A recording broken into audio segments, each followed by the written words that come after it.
Hello and welcome back. I haven't really uploaded much recently, but I've just been enjoying the last bits of summer. However, there's now a lot less beautiful weather and there's a new season of Petty Dreadful out there. So I'm trying to get back into things. And today I'm going to get back into it by introing the new season of Penny Dreadful, season 22. Let's look at some of the cards that are entering the format, some cards that have returned, some cards that are leaving, and look at some initial deck lists that have popped up that I've found to be interesting. So yeah, let's jump right into it. So what is Penny Dreadful? Quick introduction for those of you who do not know the format yet. It's a Magic Online format. It's the best budget format out there. The way it works is at the beginning of the season, all cards on Magic Online are checked. The ones that are 2 cents or less become legal, so the price of the cards is very, very low. It's a brewer's paradise just because there's tons and tons of cards legal. I think it's like 14,000. I don't know exactly, but there's a lot and they're cheap. So if you do build a deck, play it once, figure out it's actually just shit, you can just throw it in the garbage and you haven't really wasted all that much money,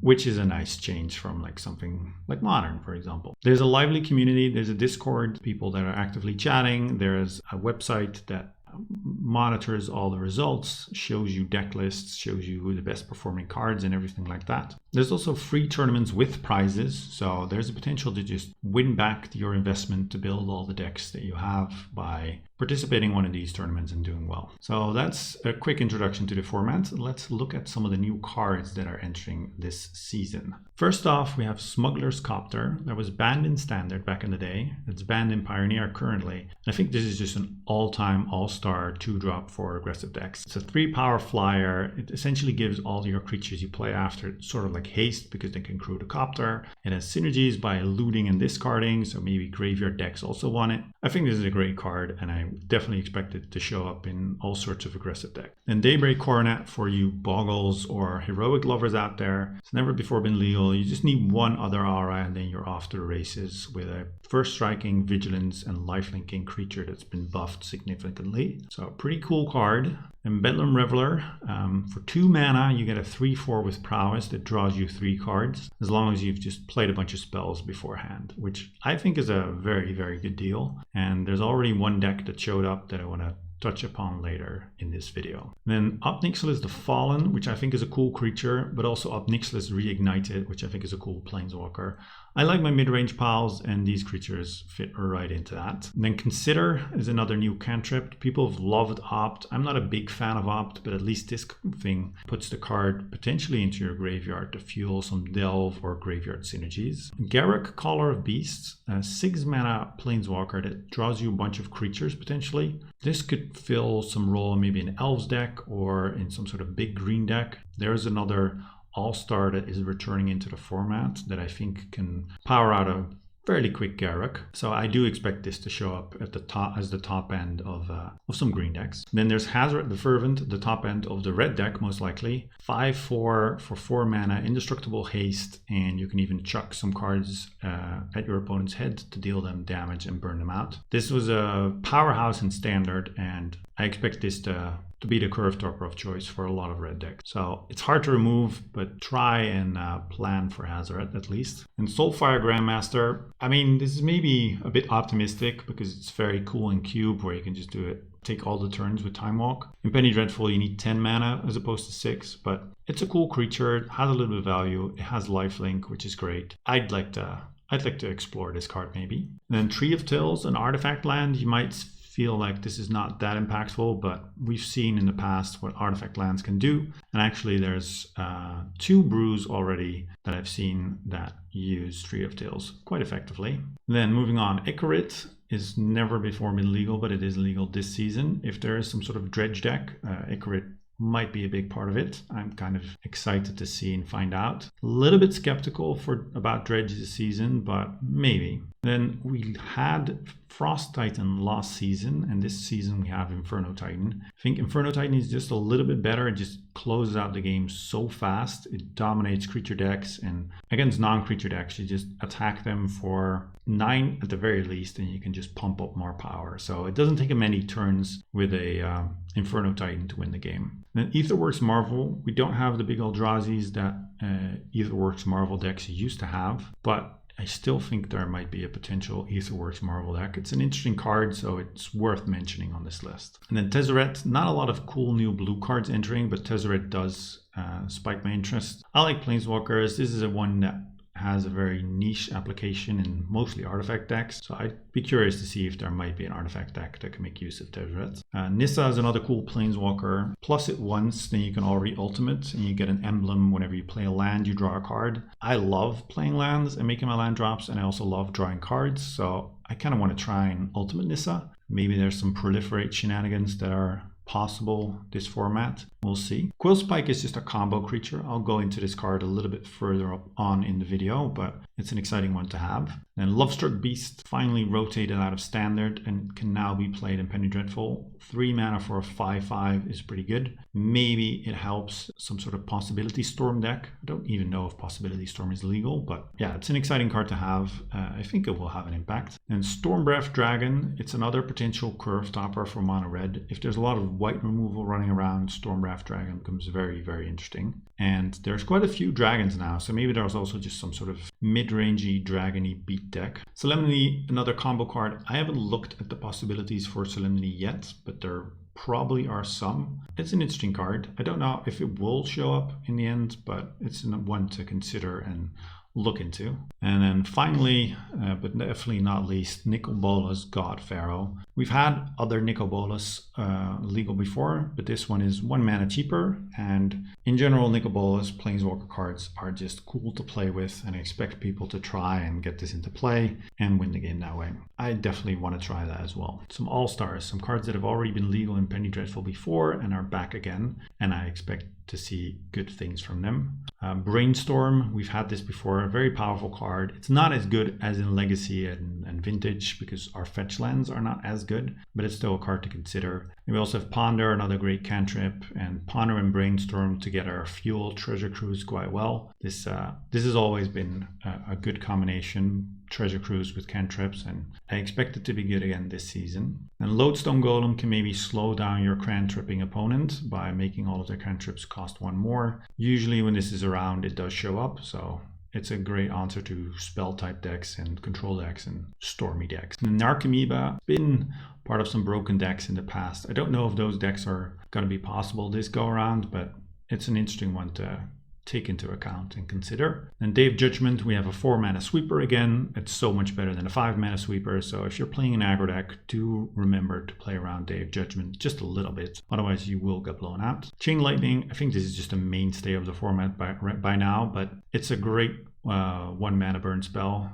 Better for the aggro decks than for the control decks, but just very, very efficient. Then Dread Return we've had legal for quite a while now. Could work with Narcomoeba again for some broken combo stuff. Dread Return is just a card to consider when it's around. Then I alluded to a big green deck, and then probably Rofellos is at the helm of that. It just makes so much mana. It's a 2-drop that essentially lets you play a 6-drop on turn 3. So that might be that Garruk that I just mentioned. If Rofellos takes off, then you definitely want to have some ways to kill a turn 2 Rofellos or risk losing the game in short order. Tendrils of Agony, I don't know how good Storm will be this season, if there's even a Storm deck out there, but the preferred finisher of choice for most people, Tendrils of Agony, is legal this season. Then moving on, Golgari Grave Troll, as well as Tinkwit Imp, by the way, are legal.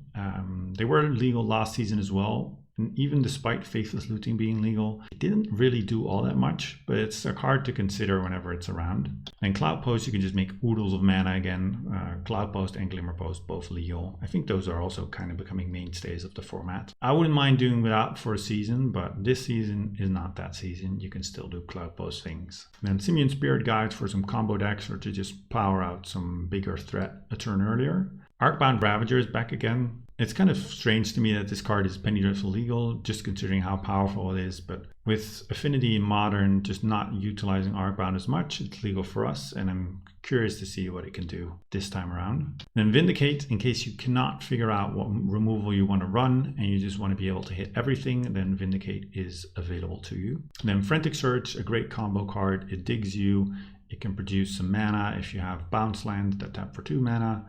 Yeah, this is just an all-star whenever it's legal. Birds of Paradise, another card that I think is now mainstay of the format. I love this being legal because I can pretend it fixes all of my mana issues for my greedy 4-color decks. But yeah, I'm happy to see birds being legal. Favorite Hoplite, just to signify that heroic is probably a thing this season. I think the other 1-drop is also legal. We have Daybreak Coronet, so I expect people to be playing heroic strategies. Soul Herder, a great mid-range creature, tons of fun. There's ways to take infinite turns with this thing. It was pretty good the last time it was legal, and I expect people to play with this again. And then Panharmonicon, maybe not as good, but it's a fun one, and it definitely can slot into the Soul Herder deck as well. Yeah, that's just a fun card to build around. Then some cards that were not necessarily fun, and I'm kind of happy we got rid of them. First off, there's Dark Ritual. I'm okay with Dark Ritual being legal every once in a while, but I definitely don't need it to be legal every season, so I'm happy to have it sit on the bench for one. Then Animate Dead and Reanimate are not legal, so with the loss of Dark Ritual, the all-in Reanimator deck probably already dead, but without Animate Dead and Reanimate, it definitely is dead. And I think a lot of people will be quite happy with that. Then another black card is no longer legal is Hymn to Turok. I know a lot of people hate this thing. Your hand is relatively safe this season. You won't be randomly discarding 2 cards on turn 2 and just groaning whenever it happens. Then Arkham's Astrolabe, you can't just play all the colors as easily as you could before. This is no longer legal right now. I expect this to maybe come back at some point, but I'm kind of happy to take a break from it. And another card I'm very happy to take a break from is Parallax Wave. I can just play my dirtily mid-range creature battles again without just getting owned by Parallax Wave. Dream Trawler, control mages will have to get a little bit more creative again, and they can't just rely on a nearly unkillable threat that gains them life and draws them cards. I'm happy to see Dream Trawler go and see what people come up with as their control finishers. And then Jeskai Ascendancy. This is a card I've wanted gone for so long. I know there's a lot of people that are not happy with this being gone, but I'm quite happy. I keep losing to this thing, and I'm just ready to live a season without Jeskai Ascendancy being legal. Then a section worth paying attention to, because these are the cards that do tend to spike in price as the season goes on. Lands are always an important part to play Magic and play different decks. Usually those are some of the more expensive cards in a format, and it's no different from Penny Dreadful. Even though they're still cheap, these are cards you want to pick up. So first off, there's the check lands: Glacial Fortress, Clifftop Retreat, Isolated Chapel, Dragonskull Summit, Rootbound Crag, and Sunpetal Grove. These are great lands to make a stable mana base with, and especially for 2-color decks, these are very interesting. Then moving on, we have Canyon Slough, Fetid Pools, and Scattered Groves as some dual lands. They work well with the check lands, and they also work well with Choked Statuary and Port Town, which are show lands, so they can help fix your mana as well. And then we have some Pain lands, Shivern Reef, finally some good blue-red mana that can tap for both colors on turn 1. It's painful, but it is great mana. Then Caves of Koilos and Battlefield Forge, other great mana fixers. They're painful, but they're great for decks that want to have both colors of mana very early on to be untapped. Then Firelit Thicket and Wooded Bastion are the filter lands that are available to us this time around. And then we have some man lands: Wandering Fumarole, Needlespire, Shambling Vent, Lavaclaw Reaches, Lumbering Falls. Great lands to fix your mana with, and then later on in the game they can even be threat. These are quite valuable to have, although you most likely don't want to play 4 of in your decks. And then we have the cycle of temples that are legal, except for the blue-red one. That still eludes us, but these are reasonable lands if you just want to have a tap land and get a little bit of extra value from it. So that's the lands. Like I said, try and pick them up early enough so you just have the mana base available to play any of the decks that become popular you might want to play. Then let's look into some decks that have already popped up and that I found interesting. First off, there's a red Prowess deck that already popped up in the 5.0 lists, featuring Bedlam Reveler that I talked about earlier. It's a fairly easy deck, but just go over it real quick. There's some creatures. Gidu Lava Runner cares about spells. Killing Fiend definitely cares about spells and can kill quite quickly. Thermo Alchemist, another card that just cares about playing a bunch of spells and can then ping your opponent without even needing to attack. Bedlam Reveler, I mentioned that one. I think it's a linchpin of the deck, just to have a nice finisher and some way to gas back up in the late game. Abbot of Garrowkeep, another value card, but also has prowess, so can hit like a truck. And this one didn't show up, Burning Prophet. Wasn't in the list that I saw online, but I think it's a fairly good card. Grows, although it doesn't grow as quickly as a Killing Fiend, but it also scries, so it makes sure you keep drawing gas. I think that's an interesting card to maybe try out for a deck like this. And then Chain Lightning as a removal, Warlord's Fury to draw some cards, trigger your prowess, Crash Through, give Trample, draw a card, trigger prowess, Lava Dart, a little bit of removal, but also just a 1 mana double prowess trigger, essentially, if you're willing to sacrifice a mountain. Play with Fire is a new card, a shock that if you go to the face lets you scry 1, so it just gives that little bit of extra value. And then Temur Battle Rage, just finish off your opponent with a giant prowess creature or a Killing Fiend.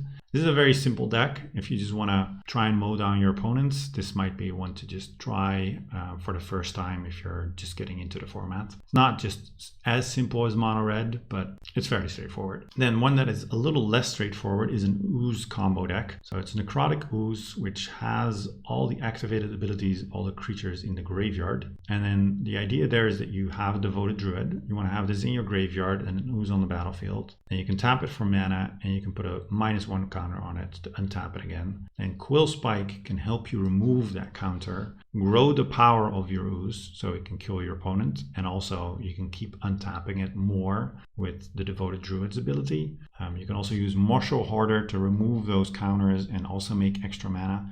So essentially that lets you go infinite. And then you have, well, at least the deck list that I saw had Herald of Hadar as a way to use that infinite mana to kill your opponent. Or you can just do a little bit easier and use Thornling to just pump your creature, give it haste, give it trample, indestructible, whatever you want. So usually it's not that hard once you've found infinite mana to win the game, but this is the combo setup. And then there's some ways to set it up. You have Buried Alive to get all the creatures you want into your graveyard, Satyr Wayfinder to find new lands and just play a bit of a more mid-rangey fair game plan and just make your land drops, but also binge the creatures that you want to have in your graveyard. Then Fauna Shaman can find all of those creatures. You can discard creatures that go into your graveyard, get your Ooze set up that way. And then Grizzly Salvage also helps you set up a little bit more complex deck. It's a combo deck. It does lose the graveyard hate probably. I mean, it has ways around it, but this is a graveyard combo deck. Then another classic deck, Affinity, starts off by playing a bunch of small creatures like Arcbound Worker, Ornithopter, or Gingerbrute. And then you have payoffs like Chief of the Foundry, Signal Pest, Arcbound Ravager, or Steel Overseer to pump those creatures or make them into huge threats. And then this season it actually also has some Affinity cards with Frogmite, Sojourner's Companion, Mirror Enforcer. Those all actually have the keyword Affinity. Sojourner's Companion and Mirror Enforcer being 7 mana or sometimes 0 mana 4/4s. And then you have Sanctum of Ugin in your land base that when you play a 7 mana creature, you can go find another colorless creature. So that's quite a nice little combo, especially since you have 8 7 mana creatures. And then on the left side, you see all of the artifact lands that can power out all of those Affinity creatures way before curve. So this is a fairly straightforward beatdown deck. I don't know if people found the exact right list of Affinity, but the shell is there and there's some powerful stuff going on. And the final deck that I want to talk about is a green-black game objects deck. It just does a bunch of things, and I love doing a bunch of things in Magic. So this is a deck that I saw and I was immediately in love with. So let's go over what it does. First of all, there's the classic Witch's Oven, Cauldron Familiar, Cat Oven combo, where you sack a creature, make a food, and then you sack the cat to the oven. The cat can return when you sack a food, and you can just keep doing this and drain your opponent out very slowly over the course of the game. Then we have Trail of Crumbs, which creates a food when it enters the battlefield, and whenever you sack a food, you get to look at the top 2 cards and put a permanent into your hand if you're willing to pay 1 mana. So this lets you churn through your deck and just accumulate value. And Prosperous Innkeeper lets you gain life whenever a creature enters the battlefield, like the cat that you keep on looping. And it also gives you your treasure. Academy Manufacturer is a linchpin for the deck because whenever you create a food, a clue, or a treasure token, you create 1 of each. With the Witch's Oven, that's quite powerful, and it actually lets you combo off in certain scenarios, which we'll get to. Because there's Clock of Omens in this deck, and that really makes it tick. pun intended. This lets you tap 2 untapped artifacts you control to untap target artifact. So for example, you have a bunch of treasures and clues that the Academy manufacturer gave you, and then you can use those to untap 2 of the artifact lands that you're also running to generate more mana. So when you have a Witch's Oven out and you sack a creature, you make a food, but then you make not only a food but also a clue and a treasure. So that means that with those 3 artifacts you can untap your Witch's Oven again, and you can keep sacrificing your Cauldron Familiar to it. This only works, of course, if you have the Academy manufacturer out, but if you do have all of those pieces combined, then you just can't go infinite. There's lots of other things that you can do. Yeah, like the name of the deck says, green-black game objects. You can take game actions and you can do little things to accumulate all the value. It's a very click-heavy deck. I kind of want to make a video with it, but I kind of don't, because it's just going to be so many clicks that I have to make. I'm excited to try this. It feels like a nice sort of combo deck, and I'm impressed by people having found it so quickly. We'll see how good it actually is. So that brings us to a close for this introductory video to season 22 of Penny Dreadful. I hope to be exploring this format a little bit more than previously. Summer is over, so it makes more sense to sit inside and play Magic now. I hope you enjoyed this video. I hope to see you back for more videos in the future, and I hope to encounter you playing Penny Dreadful on Magic Online. If there's any decks that you want to see me try, please just post a comment and I will look into any serious deck list that gets submitted. All right, that's it for now. See you next time.